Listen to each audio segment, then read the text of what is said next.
Graça e paz, meus queridos irmãos. Amém. Boa noite a todos. Os irmãos continuam me amando depois da palavra de pecado de domingo passado? Obrigado, irmãos. Eu sabia que você ia continuar me amando assim mesmo. Estou magoado com vocês. Eu não ouvi um amém. Um só. Estou lidando hoje com uma igreja magoada, então? Ô, Senhor, tem misericórdia. Meus queridos, dê uma boa noite para o seu irmão. Levante o seu lugar aí agora. Aperta a mão dele, diz para ele. Dá uma boa noite, dá uma paz para ele. Fala para ele, meu irmão, Deus vai falar com você essa noite. É importante te conhecer. Amém, meus queridos. Amém, meu irmão. Você deve aproveitar esse momento, porque quando a igreja tiver 500 membros, vai ser mais difícil. Vai demorar muito. Aí eu não vou poder fazer mais, penso eu. Ou vou ter que arrumar um jeito, né? Mas, enquanto isso não ocorre, você aproveita aí, você pode olhar para o seu irmão, dar um sorriso para ele. Amém? Sabe, Deus odeia o pecado. Esse é um fato bíblico relevante, faz parte dos atributos, do estudo dos atributos de Deus. Não é? Contudo, parece que a nossa geração não tem se preocupado muito em colocar esta questão como algo importante hoje nos púlpitos. Já continuando aqui um pouco da palestra que foi dada pelo Paulo Romeiro, que a Dina trouxe um pedaço para vocês aqui, a verdade é que hoje nós temos pegado verdades da palavra de Deus e nós temos torcido, quanto igreja, em nome de uma popularidade do Evangelho, em nome de uma facilidade maior para que nós possamos administrar as nossas igrejas, administrar o nosso povo. E Deus tem levantado pessoas, Deus tem incomodado o coração de homens para que nós devemos retornar à cruz, nós devemos retornar à vontade de Deus. Então, é importante que púlpitos comecem a falar coisas reais sobre Deus que hoje não está se falando muito. É importante isso daí, não é? Quando se fala em linguagem horizontal nas igrejas, não é? Isso é uma coisa que eu já tenho discutido há alguns anos aqui com as pessoas que trabalham comigo, e graças a Deus, Deus tem nos dado direção para que a gente vá mudando isso, não é? E nós estamos mudando, glória a Deus, em algumas coisas que nós identificamos que nós tínhamos uma linguagem horizontal.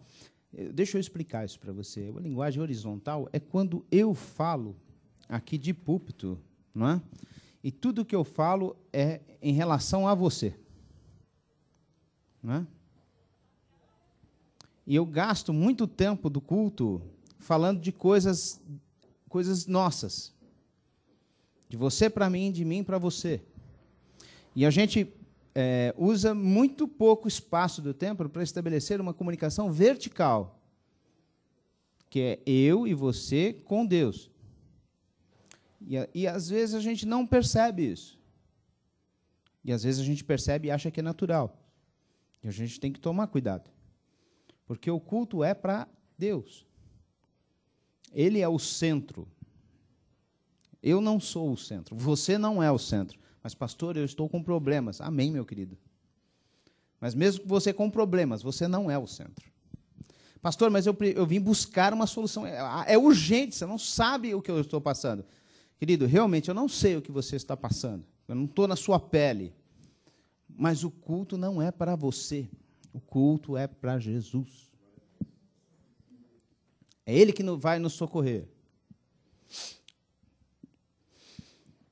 E Deus tem nos abençoado e tem falado conosco e tem trazido palavra para alimentar você.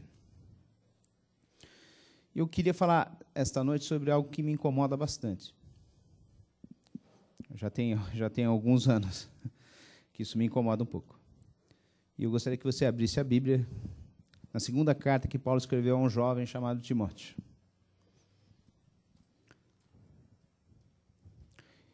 E no capítulo 4 dessa carta, Paulo já estava meio que findando aí o seu ministério.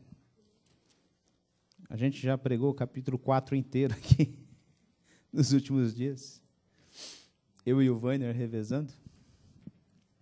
E nós vamos falar um pedacinho que faltou aqui. Eu não sei se faltou, mas hoje tem um contexto para ele aqui. Capítulo 4 da segunda carta para Timóteo. A fidelidade e o zelo na pregação. É isso que está escrito aí? Amém? Glória a Deus. Vamos ler? Vamos ler, irmãos? Amém? Glória a Deus, eu quero uma igreja mais participativa. Vamos ler? Amém? Senão você dorme antes de eu terminar. Conjuro-te perante Deus e Cristo Jesus, que há de julgar vivos e mortos pela sua manifestação e pelo seu reino. Prega a palavra, insta quer seja oportuno, quer não, corrige, repreende, exorta com toda a longanimidade e doutrina. Pois haverá tempo em que não suportarão a sã doutrina, pelo contrário, cercar-se-ão de mestres segundo as suas próprias cobiças, como que sentindo coceira nos ouvidos, e se recusarão a dar ouvidos à verdade, entregando-se a fábulas. Tu, porém, sê sóbrio em todas as coisas. Suporta as aflições, faz o trabalho de um evangelista, cumpre cabalmente o teu ministério.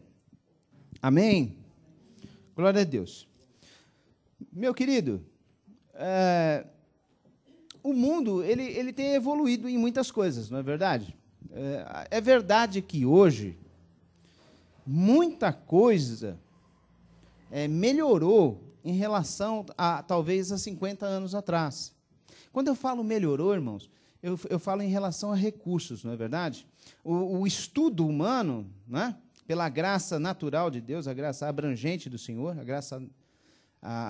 graça do Senhor na vida dos homens, na vida dos seres viventes, permitiu que o homem descobrisse coisas, e coisas boas, né? Nós temos hoje vacinas para uma série de doenças, nós temos hoje antibióticos de toda a natureza, através da tecnologia, tantas coisas hoje são possíveis. A verdade é que o mundo, em termos de recursos, melhorou muito em muita coisa.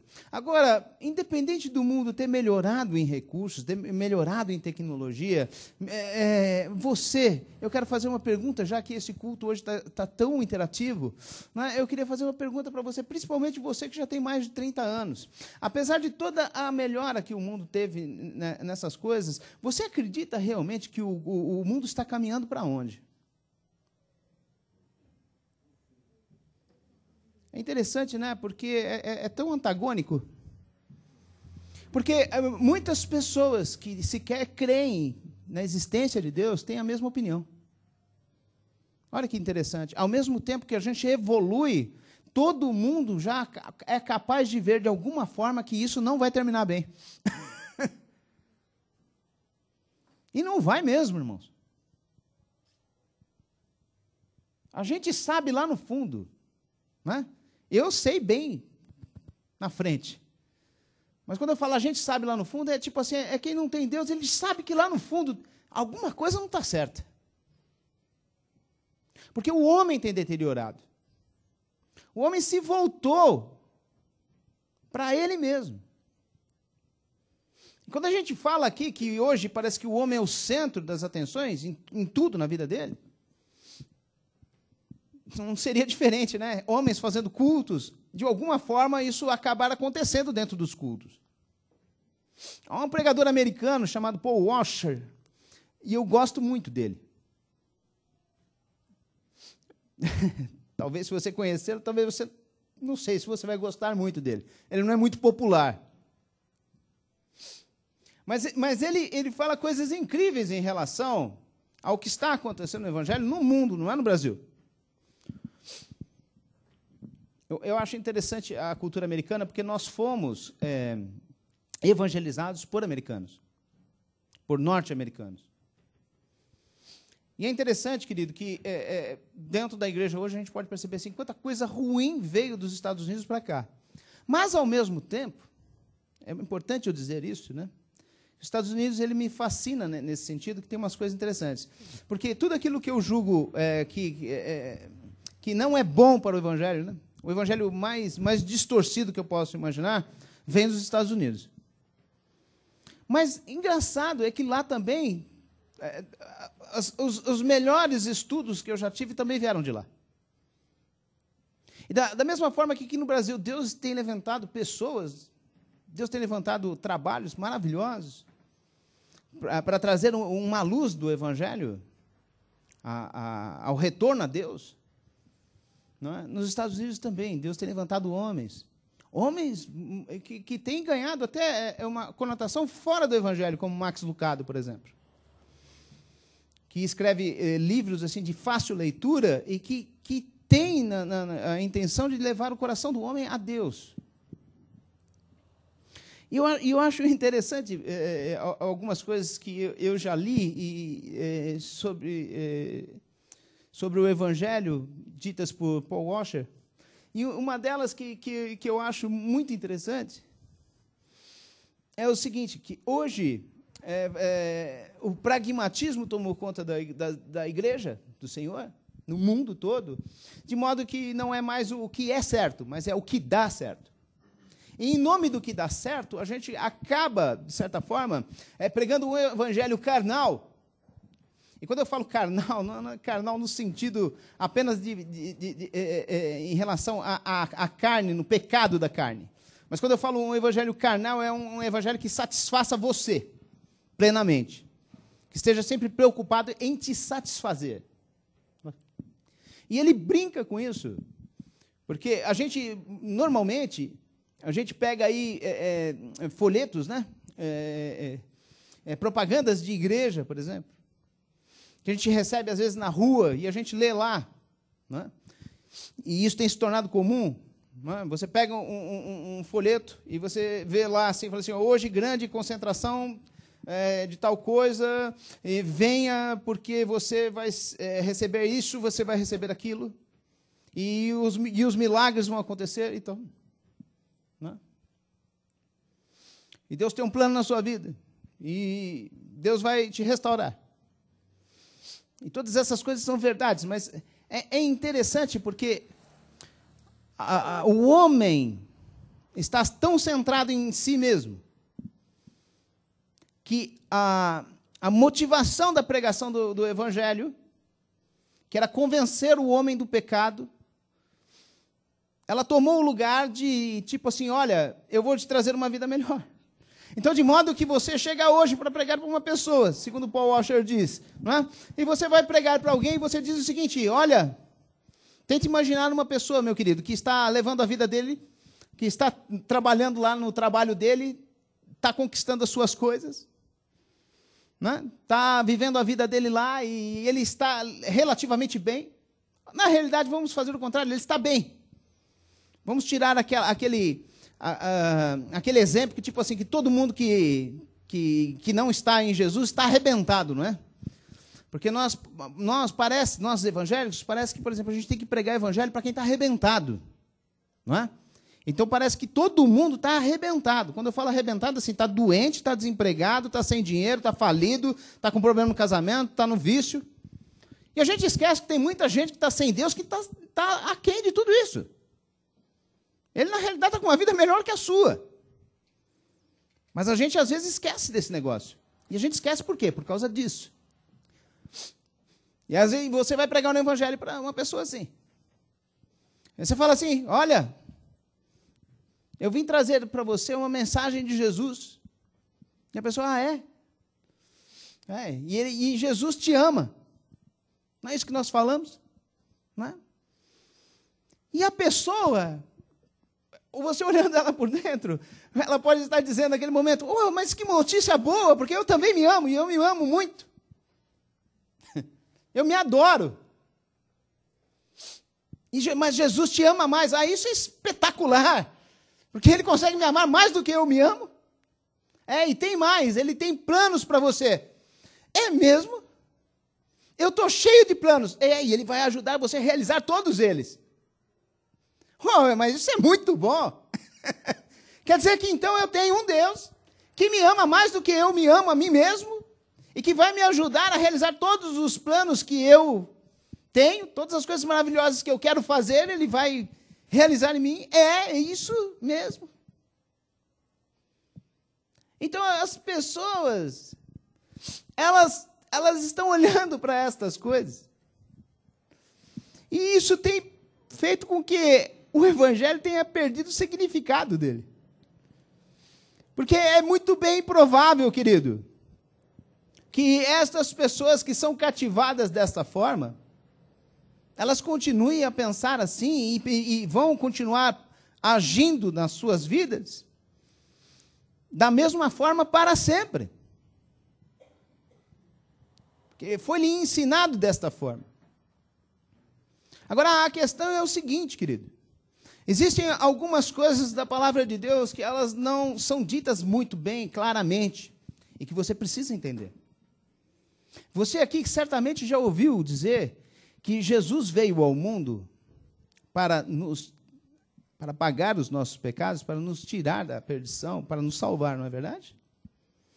E você, com certeza, você já ouviu que antes que ele viesse, foi profetizado sobre ele. Há inúmeros textos bíblicos no Velho Testamento falando sobre Jesus. E você provavelmente já viu lá, já leu lá em Isaías 53.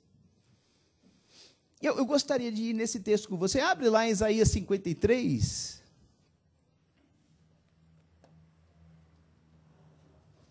Nós não vamos ler todo, não. Mas em Isaías 53, no versículo 10... Você deve saber, antes de você ler isto, que esse capítulo refere-se a quem? A quem se refere? A quem se refere, meu querido? Jesus. Esse capítulo se refere a Jesus. E num dos versículos desse capítulo, no versículo 10, está escrito o seguinte: todavia ao Senhor agradou fazer o quê? Fazendo-o. Quando der ele a sua alma como oferta pelo, verá a sua prosperidade, a sua posteridade, e prolongará os seus dias, e a vontade do Senhor prosperará nas suas mãos. Eu vou ler agora completamente. Todavia ao Senhor agradou moê-lo, fazendo-o enfermar.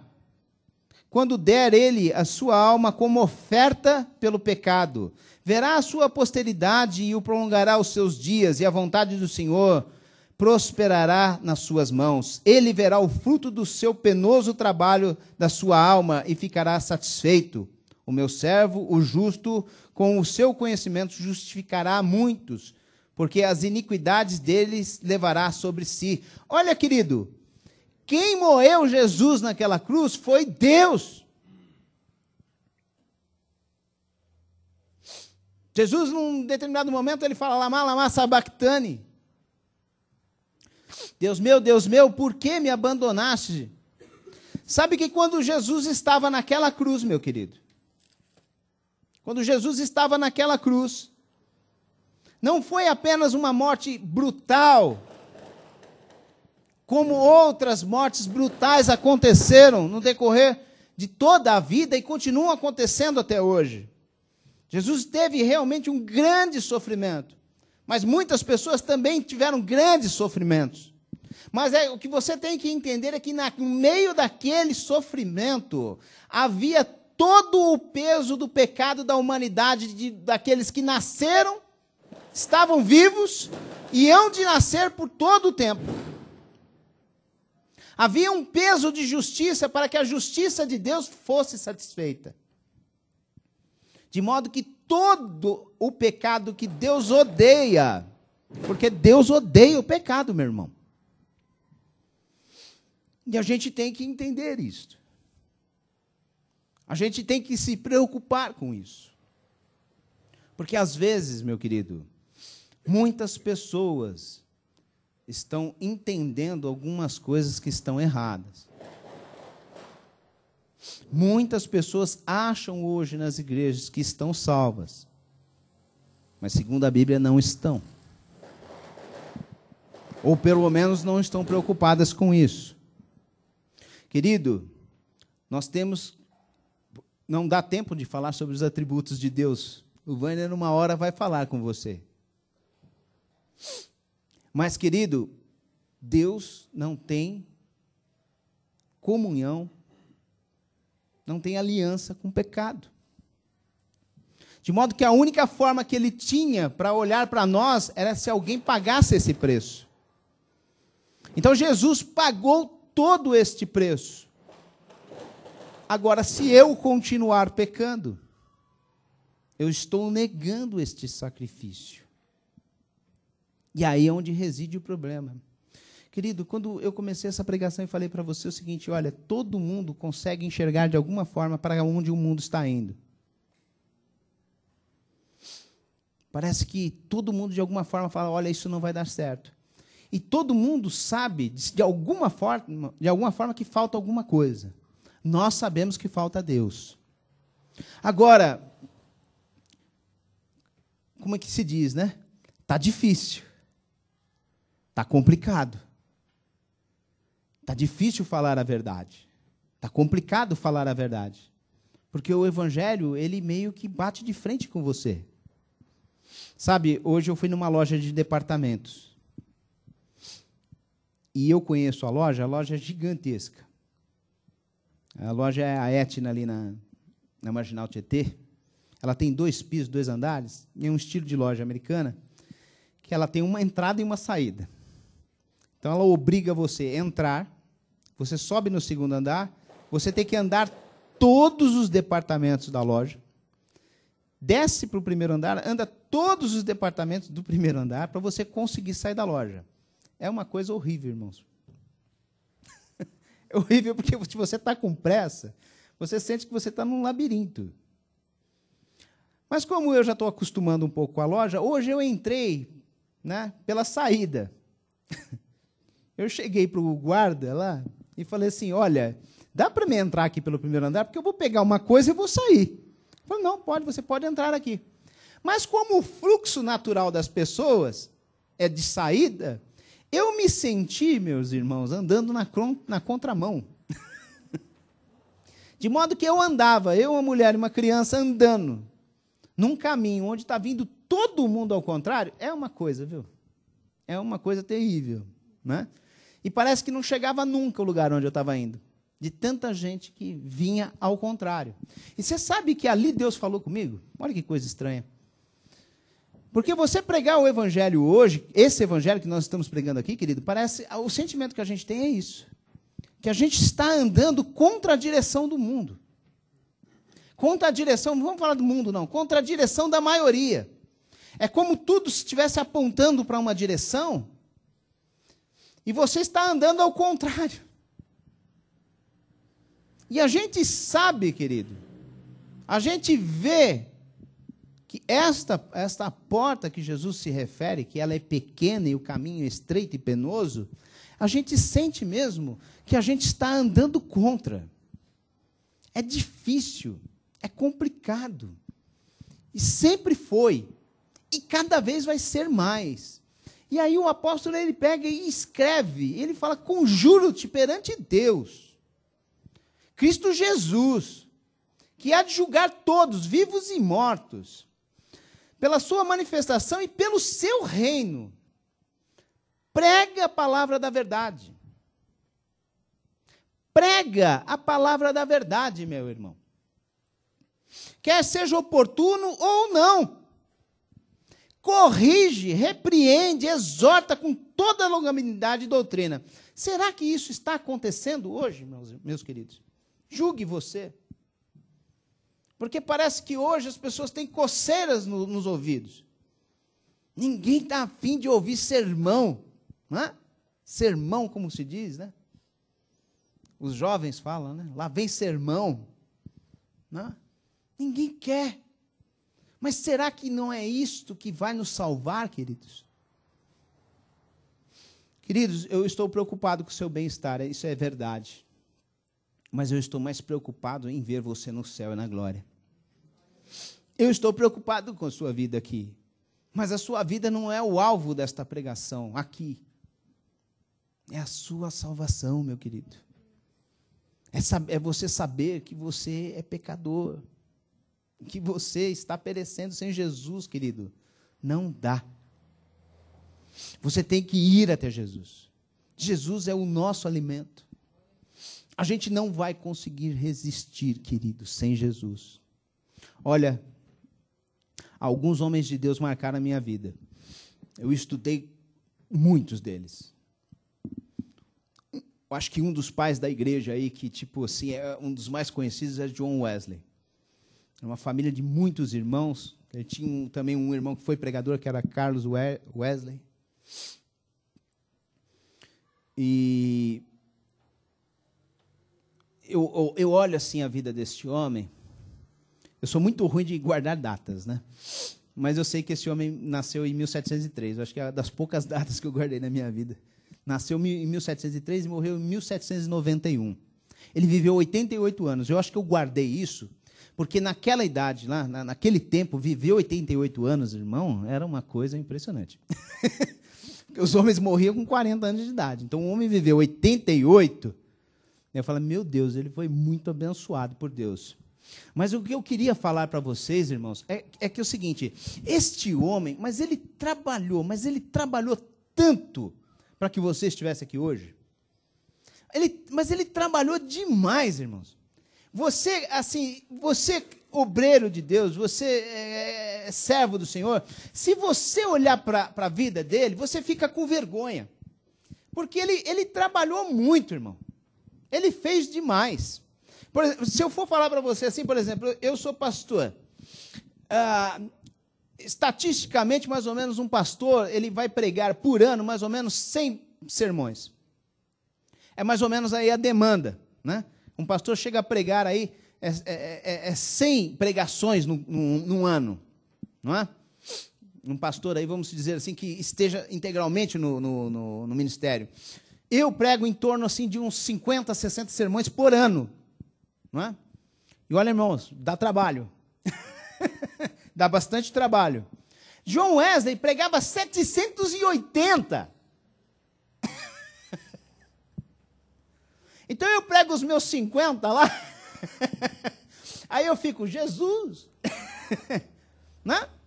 Porque tem muito homem aí de Deus, muita pessoa que está fazendo, fala assim, ele se sente o homem que vai mudar São Paulo. Está entendendo? Ele se sente o cara que vai transformar essa geração. Né? E aí eu olho para figuras como John Wesley, que, meu Deus, em 1700 e alguma coisa, você pregou 780 sermões por ano, durante 53 anos, irmão. Misericórdia. A cavalo. Era no mínimo 2 pregações por dia, todo dia. De segunda a segunda. Durante 53 anos. O que é interessante é que ele escreveu um diário. Esses dias eu estava ouvindo o Paulo Romero mesmo, na rádio, falando, né, sobre o diário de John Wesley. E você sabe que eu chorei ali? Porque eu lembrei disso que eu li e falei assim, é verdade, eu li esse diário. Não é? Eu me identifiquei assim, muito pouquinho, né? Muito pouquinhozinho assim, mas eu me identifiquei, né? Porque você abre o diário de John Wesley e você vê lá, tipo assim, domingo, 14 de dezembro de 1712. Eu fui na igreja tal. Ele pregou o sermão, ele andou de cavalo não sei quantas horas, foi lá, pregou. E quando ele terminou o sermão, os diáconos vieram ao encontro dele e pensa assim, vai dar uma oferta para o irmão, para ajudar o irmão, né? Não, falava para ele o seguinte, falava assim, irmão, por favor, nunca mais apareça aqui. Aí ele pega e vai para a semana seguinte, ele viaja para outra cidade e prega o sermão na outra igreja, e quando ele termina o sermão, a mesma coisa, os diáconos vêm ao encontro dele e falam assim, irmão, por favor, a gente queria pedir um favor para você, nunca mais apareça aqui na igreja. Meu irmão, ele ficou dias nisso. E você vai lendo aquele negócio vai te consumindo. Você fala assim, o que esse homem falava que irritava tanto as pessoas? Ele pregava o pecado. Ele pregava o pecado, irmão. Ele chegava para as igrejas estavam vivendo um momento lá, talvez não igual ao nosso, mas semelhante em algumas coisas, e ele chegava na igreja e falava assim, vocês estão errados. Segundo o texto tal, segundo tal, vocês precisam de Jesus. E as igrejas não aceitavam ele. E ele foi para uma igreja, ele foi para outra igreja, e foi para outra igreja, e foi para outra igreja. Você pensa que demorou pouco tempo? Foi um monte de tempo. E foi para outra igreja, e foi para outra igreja. E aí chega um determinado ponto do diário, ele chega e fala assim, então eu fui para o campo, eu esqueci o nome lá, eu fui para o campo ao ar livre lá, e fui pregar. E quando ele foi lá, tinha 10.000 pessoas. E ele pregou naquele dia lá, e mais de 1.000 pessoas se renderam a Jesus. O que eu estou dizendo, querido? Eu estou dizendo, querido, é que a gente, como Timóteo aqui, pode sofrer aflições. Talvez a nossa palavra não vá ser muito aceita. Talvez ela não vá ser muito agradável. Mas Deus vai levantar um tempo, porque Ele, segundo a sua palavra, vai atrair. Porque o pecado, querido, ele, dentro do homem, ele já é acusado por si só. O homem sabe que ele está sem Deus, ele sabe que ele está no pecado, então quando a palavra de Deus vai dentro dele, rasga ele no meio. Engraçado que quando ele passou por essa fase, né? Pregava para as pessoas dentro das igrejas, as pessoas saíam correndo dele. Eu ficava pensando assim, né? Que situação, meu Deus, né? Você pegar um cavalo, sair para uma cidade, vai lá, prega, sai escorraçado, vai para outra, prega, sai escorraçado, de segunda a segunda, ninguém quer ouvir a tua palavra, e Deus falando no seu coração, prega a verdade, seja oportuno, não seja oportuno, com todo o amor, com toda a longanimidade, instrui na sã doutrina, corrige, porque é isso que ele estava fazendo. E ele não sabia, mas Deus estava separando lá as pessoas, falando assim, vai chegar um dia que essa palavra vai alcançar as pessoas que são chamadas para essa palavra, que querem esta palavra. Todos são chamados, meu querido, mas alguns vão querer, outros não. Isso é um fato. O fato, querido, é que aquele homem pregou depois para 10.000 pessoas, para 20.000 pessoas, para 30.000 pessoas. E hoje ele é aí um dos pais da fé.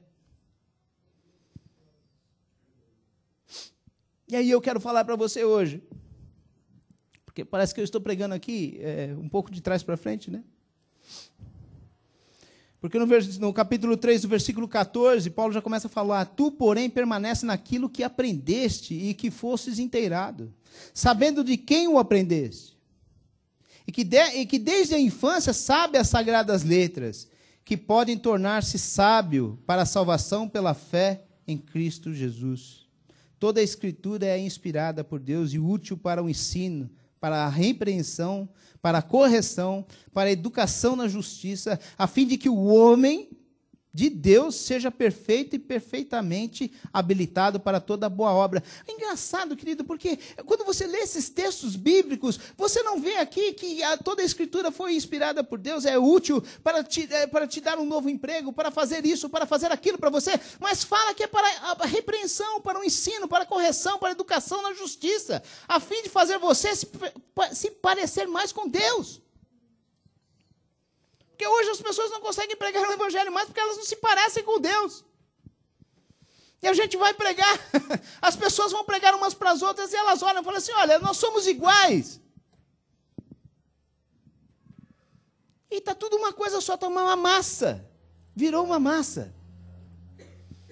E a gente fica olhando e a gente não percebe, meu querido, que o rumo que tudo está indo. E se a gente não se proteger na palavra de Deus, nós vamos junto.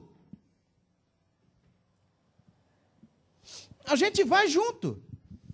E a minha preocupação é essa. E por quê? Porque há uma banalização geral de tudo. Irmãos, tudo no mundo está banalizado. Tudo. A mulher está banalizada. O homem está banalizado. As relações humanas estão banalizadas. Tudo é banal. A gente vive numa sociedade banal. A gente mesmo não consegue se levar a sério. Já reparou? Brincar, meu irmão, não tem nada demais brincar, viu? Eu brinco muito, até no púlpito. Mas o problema, querido, é que quando a gente banaliza tudo, aí vira uma massa sem controle. A cada dia que passa, meu querido, eu vejo as coisas piorando, piorando e piorando. E se a gente não se conter, se a gente não se voltar para Deus, se a gente não for para a palavra de Deus, nós vamos perder. Nós vamos junto.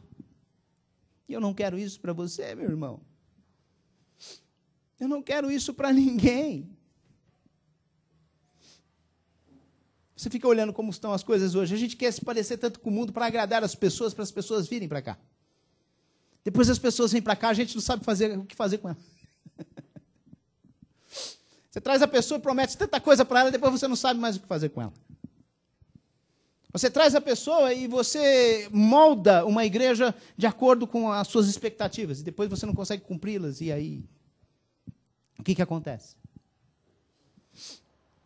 Mais um batalhão de pessoas decepcionadas com a graça de Deus. Esse livro já foi escrito há mais de 15 anos, acho. O que a gente faz? Olha, eu vou dar uns exemplos de algumas coisas que eu quero dizer para você. Né? Nós estamos constantemente aqui cantando louvores aqui na igreja. Glória a Deus, é gostoso cantar louvor. É bom. É agradável a Deus. Né? Mas tem um louvor que a gente cantava aqui na igreja, que eu tive que tirar o louvor da igreja.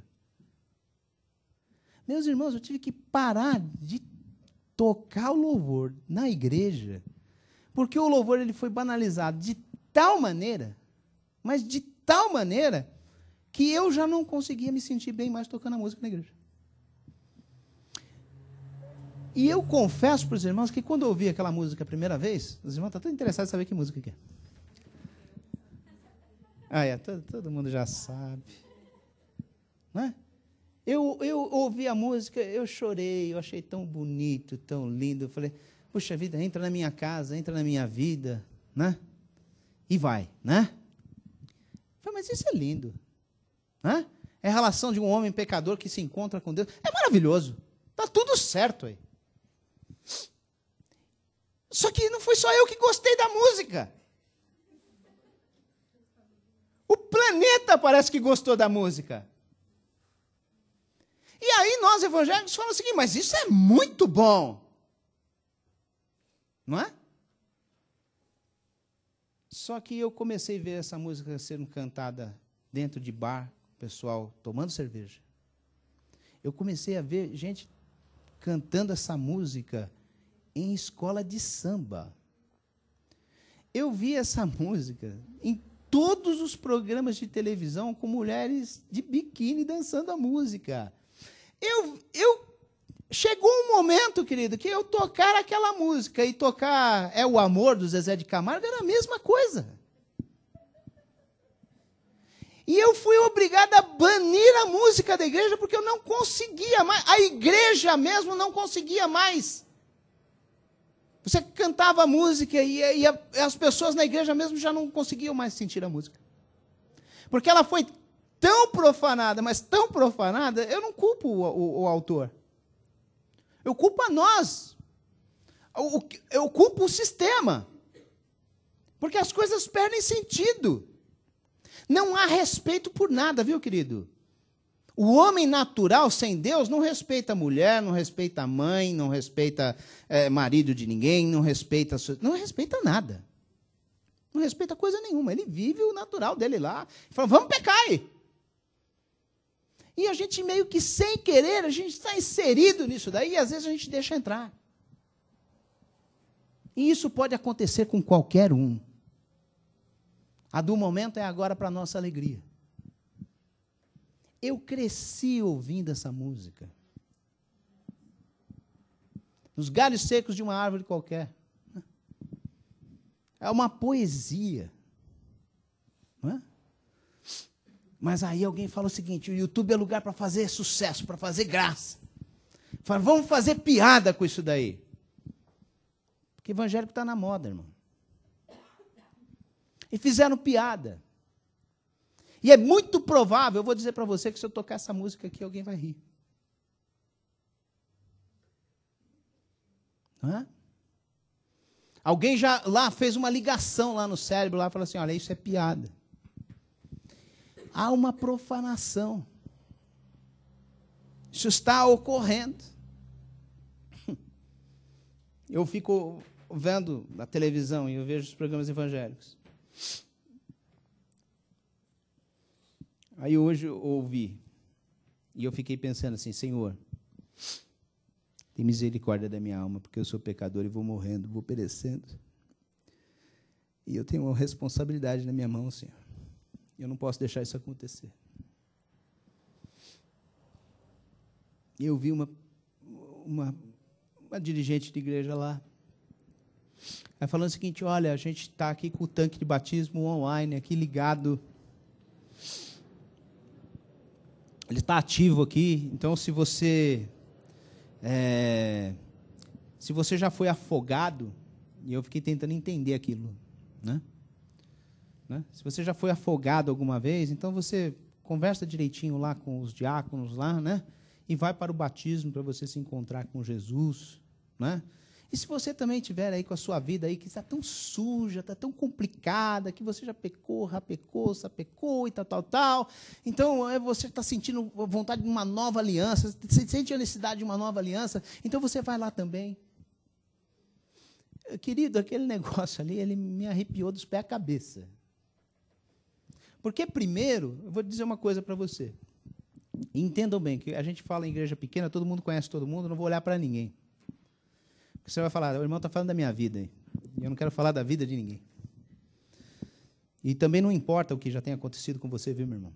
Mas eu quero dizer uma coisa, assim, os valores eles foram tão deturpados, que hoje, por exemplo, se o casamento não dá certo, não tem problema, você casa de novo.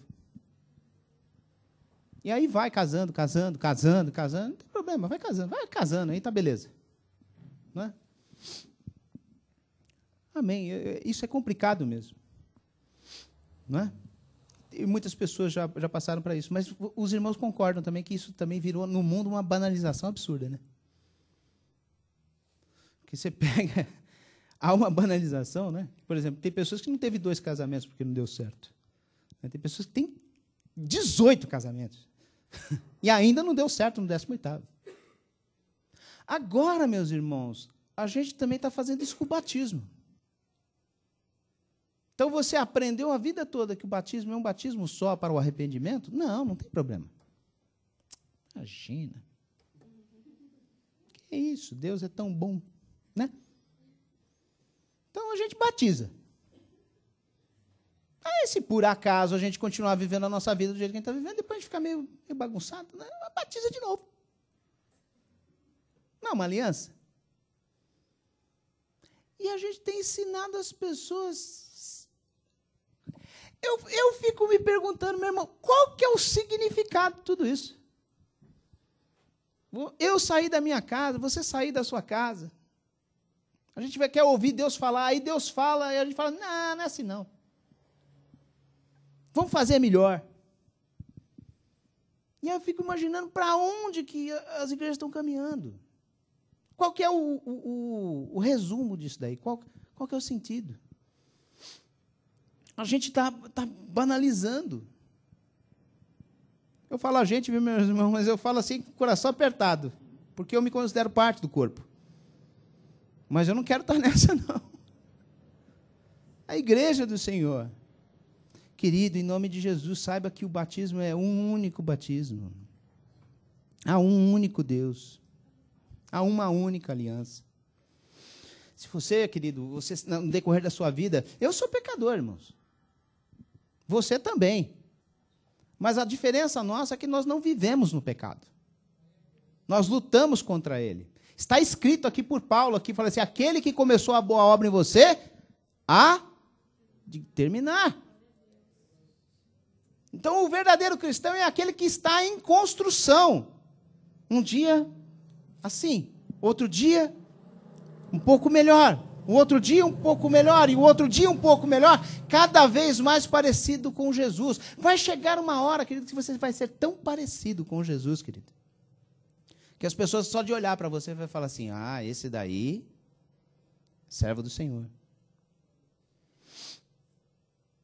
Mas aí, Paulo deixou escrito aqui, olha, capítulo 3, sabe, porém, isso, nos últimos dias sobrevirão tempos difíceis. Os tempos estão difíceis, irmãos. Muito difícil.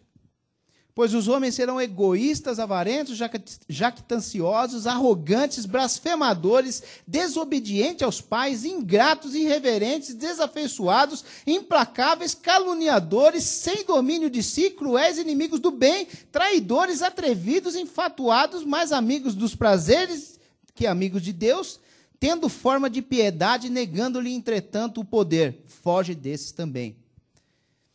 Eu leio esse texto e eu fico assim, preocupado, porque o texto termina falando o seguinte, né? Tendo forma de piedade. Porque poderia simplesmente estar falando de um homem de um âmbito geral. Mas não, ele fala tudo isso para aquele que está na igreja assim. Glória a Deus. Aleluia, Jesus.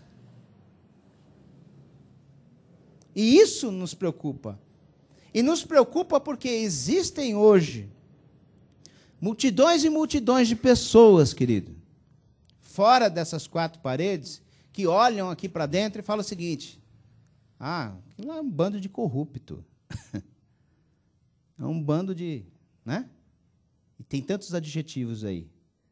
Por quê? Porque se banalizou. Hoje, evangelho é sinônimo de dinheiro. Olha aqui, onde que chegamos, irmãos? Evangelho é sinônimo de dinheiro.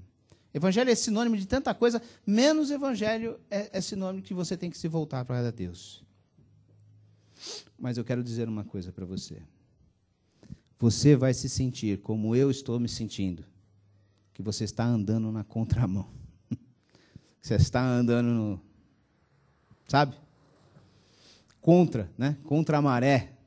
Você vai sentir angústia, muitas vezes, vai sentir aí tribulação, né?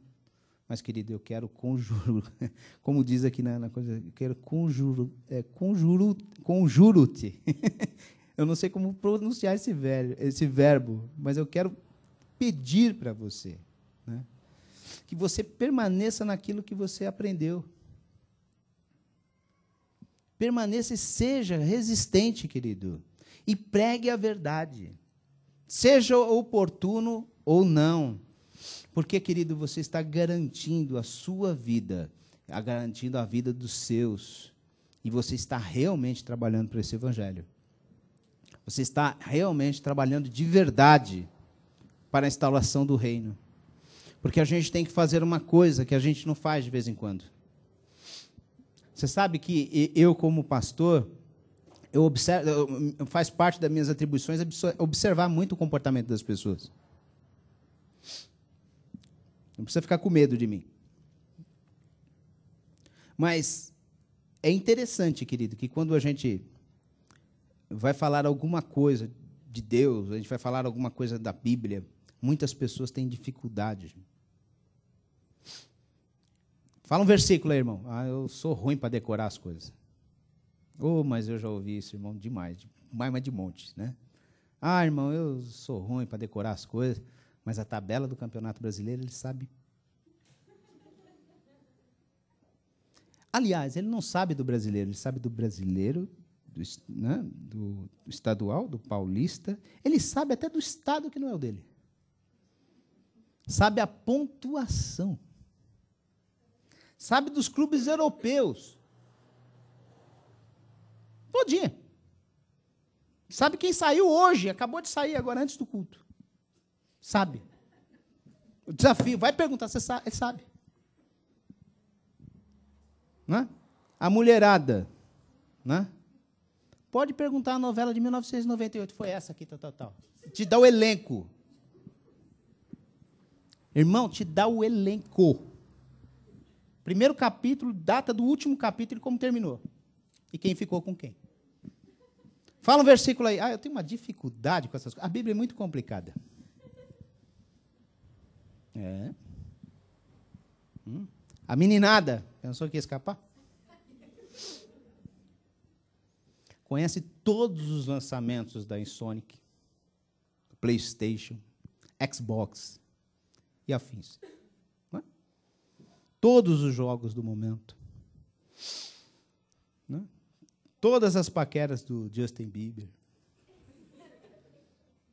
A agenda de determinados cantores. De cor. Pode perguntar.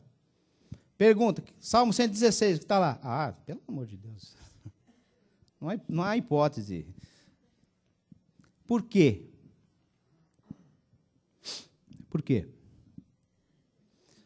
Porque a gente não está interessado em descobrir. A gente não se interessa. E a gente passa a vida, a vida vai passando.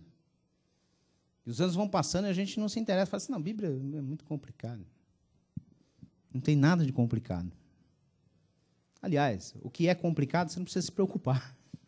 Se preocupa com o simples. Não é? Alguém me falou uma coisa uma vez que eu achei fantástica. Né? Um versículo. Deus amou o mundo de tal maneira que deu o seu Filho unigênito para que todo aquele que nele crê não pereça e tenha vida eterna. Um versículo. Por dia. 365 num ano. 700 e blá, blá, blá em 2. 7.000 e lá vai, né? Em 20 anos. Tem crente de 20 anos que não sabe 3. Ele gagueja. E a gente está preocupado. Eu não sei com o quê. A gente devia estar preocupado em saber que a gente é pecador e a gente vai perecendo. E que se não for a graça do Senhor na nossa vida, e se a gente se preocupar cada vez mais, se parecer com Ele, é possível que a gente pereça. Então, em nome de Jesus, meu querido, eu, graças a Deus, fico feliz por você estar aqui ouvindo essa palavra. Eu agradeço ao Senhor por você estar aqui. Mas que você venha ter um despertar cada vez maior. Pastor, mas o que você quer mais de mim? Não, eu não quero nada. Deus quer. E você tem que perguntar, você tem que ter um relacionamento com Deus. Deus, o que o Senhor quer de mim? Porque parece que só a gente quer de Deus. A gente quer um monte de coisa. E a gente tem que ser uma voz aí no mundo, meu querido. Para quando a gente olhar essas coisas que têm acontecido, a gente falar, não, isso está errado. Ah, mas não é oportuno eu falar isso. Mas a palavra diz para você falar quando não é oportuno mesmo. Não embarca junto, não. Você já viu o que está escrito lá em Gálatas? Não precisa abrir, não, eu abro para você. Em Gálatas 6, essas Bíblias novas. Gálatas 6, 7. Eu vou ler para você, presta atenção. Não vos enganeis, de Deus não se zomba. Pois aquilo que o homem semear, isso também se fará. Porque o que semeia para a sua própria carne, da carne, colherá corrupção. Mas o que semeia para o Espírito Santo, colherá vida eterna. E não nos cansemos de fazer o bem, porque o seu tempo ceifaremos, e se não desfalecermos. Por isso, enquanto tivermos oportunidade, façamos o bem a todos, mas principalmente os da fé. Olha, querido, essa palavra é mais profunda do que a gente imagina. Porque aqui ele está falando para você, se está fazendo bem, que ele não desfalece. Fica firme. Continua. Ai, mas está tão difícil. Continua, irmão. Ah, mas eu não tenho ânimo. Irmão, continua. Peça a Deus, Ele vai te dar. Se fortaleça em Deus. Porque aquele que semeia para a carne, porque quanta gente hoje, dentro da igreja, está semeando para a carne. O culto tem que terminar com um milagre na vida dele, tem que terminar com alguém falando alguma coisa para ele de qualquer jeito. Ele é o centro. E se não acontecer, Deus não falou. Em nome de Jesus, querido, eu quero dizer uma coisa para você. Busca primeiro o reino de Deus. Tudo aquilo que for da sua vida, pertinente à sua vida, Deus vai cuidar. Não importa de que natureza seja, Deus cuida dos seus filhos. Em todos os aspectos. Em tudo.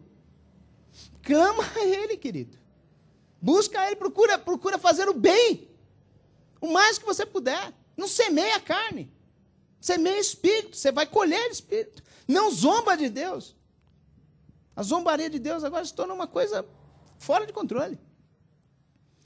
Esse é o caminho da verdade e da vida. Esse é o caminho que você deve seguir. Esse é o caminho que a gente está trilhando aqui, meu querido. Em nome de Jesus, querido, você vai ser vida e vai ter vida e vida com abundância. E vida para a eternidade. Amém, queridos? Em nome de Jesus, receba essa palavra. Que Deus continue falando no seu coração, aonde o pregador não conseguiu alcançar. Mas que Deus continue se revelando para você. Em nome de Jesus.